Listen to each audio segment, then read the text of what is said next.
Okay, so we want to tell you about this book project. And it's a book that has already existed in a variety of forms. It's called Uprisings.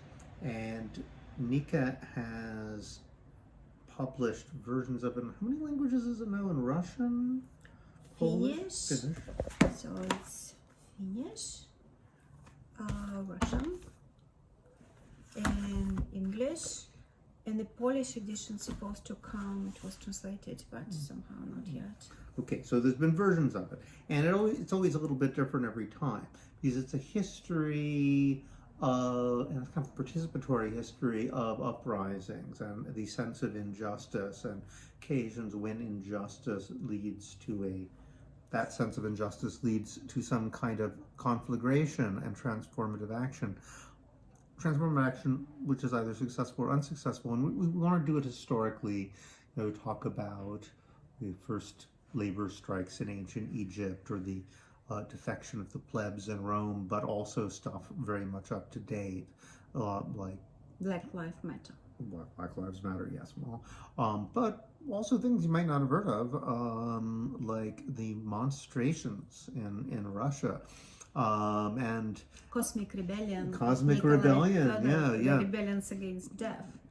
So we wanted to, sort of create a catalog, and something like that's never going to be comprehensive. It's somewhat of a expressive mix.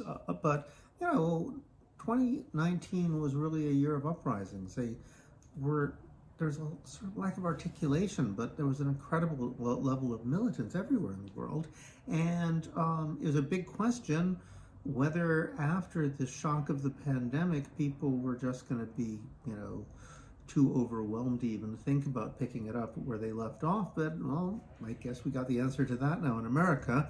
Not so much. It looks like everything is up for grabs, and a project like this is more appropriate than ever. So this is what we were thinking we were going to do. Do you want to describe the idea, or shall I? You should describe, yeah. English is not my first language, so I feel more comfortable when you talk.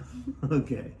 All right. So the idea is that we thought it'd be kind of fun, as long as we got this Patreon page, to do it as a participatory thing. How would we do that? We thought maybe the idea would be each page, we'd come up with an idea.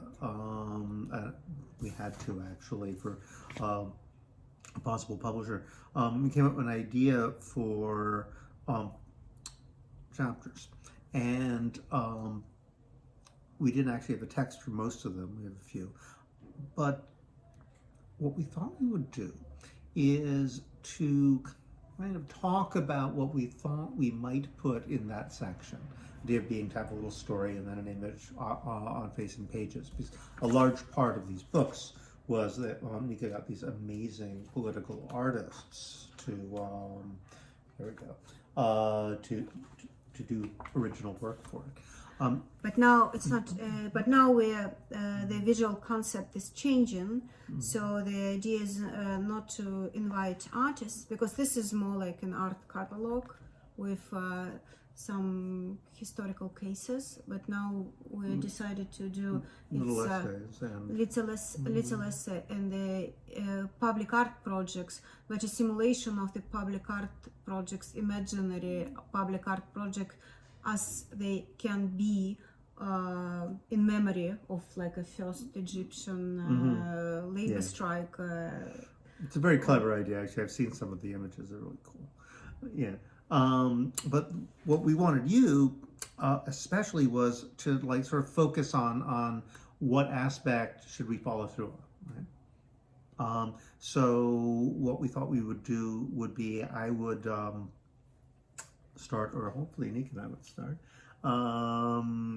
doing kind of a presentation of what we thought we might do for the section as a little video like this, and then people could respond either on Twitter or on the Patreon page, and we get a sense of where people would like us to take it. If there's something we're doing which is definitely stupid and wrong, imagery that should we have class for imagery too?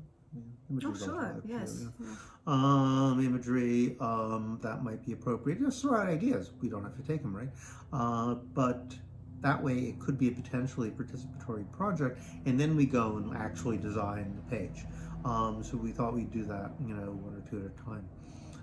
And it'll give us something to do while we're still in semi-lockdown. So, and maybe we can start from 1 hour, so we see how it goes, because I already did the public imagery for one of the cases that definitely will be in the book. We worked on this, I worked with for a long time, but we also did a common direct action with David, and that was about this ex-GDR divorce woman who was for 30 years fighting for the pension rights. They got totally ripped off with reunification. Yeah, and they specifically got ripped off because they were divorced, because during the time when two Germanys united, majority of the West German women were actually housewives, and majority, like 90% of or more of the East German women were working. Yeah, so this and the difference between East and West Germany is the thing that I think is often not communicated, so people don't understand why this is such a crime. Is all of these women got screwed by the fact that in West Germany, your husband's pension, even if you get divorced, your husband's pension, part of it goes to you. In East Germany, they didn't have that, but what they did have was they allowed care work to count as part of your pension. So that if you raise 2 children, for example, that would count in. And these, so people could take time off from work so as to take care of the relatives and do care work. Yeah. But that was allowed. The government actually recognized that as real work. On top of that, East Germany was socialistic country, so they did have a very, very strong social safety network. So the pension wasn't as important because there were other things you could depend on. And also if you divorce, you do have a free kindergarten, you have schools such as free, everything is basically free.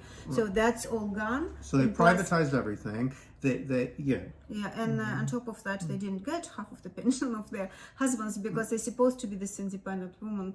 And so 30 years later, when these people, many of them live below poverty rate, still articles in the German newspapers saying that, you want it both ways, you want to be not normal, get divorce, and you want to be wealthy and taken care of by the state, as if these people have raised families as single mothers and then got totally screwed. That's what actually happened. Yeah, and last year it was the 30 years anniversary of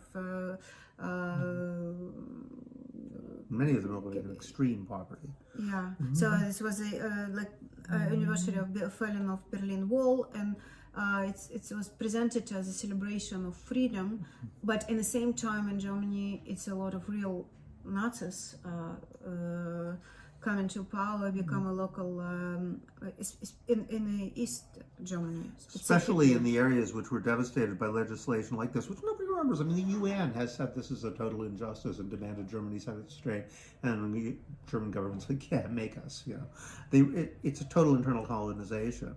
And you think they don't do this to people who look like themselves, but they do, Yeah, who's German. And it's not a small case because it's hundreds of thousands of this woman. It was around 800,000 or something like that 30 years ago. Now they're dying in the rates of 5,000 a day or something like this, and 300,000 are still alive. So we are talking about grandmothers of the people who's voting AfD, this Alternative for Germany in East Germany, and they are like they have their this is how kind you of produce Nazis. Neoliberalism produces Nazis. It's total injustice was going. And the funny thing is that when we were trying to help them, it was me, David, the Yes Men group who was in the beginning with us, and the public defendant, and we're all Jewish. And That's right. Yeah.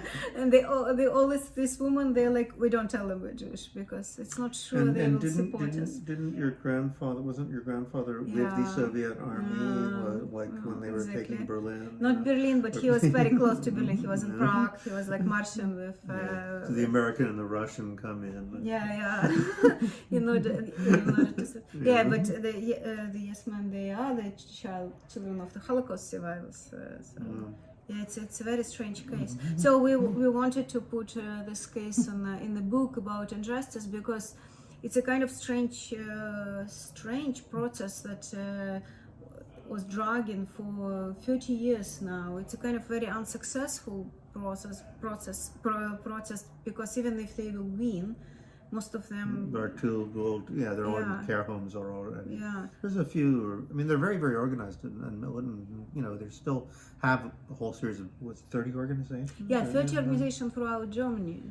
So it's a bizarre case, and they only what they did a demonstration, they did an article, they like suing German government, so and they can get nothing out of that. Yeah, there's this incredible lack of sympathy, but you know, gone 10 minutes. 11, Okay. maybe we should. Yeah. Anyway, so that's what we're doing.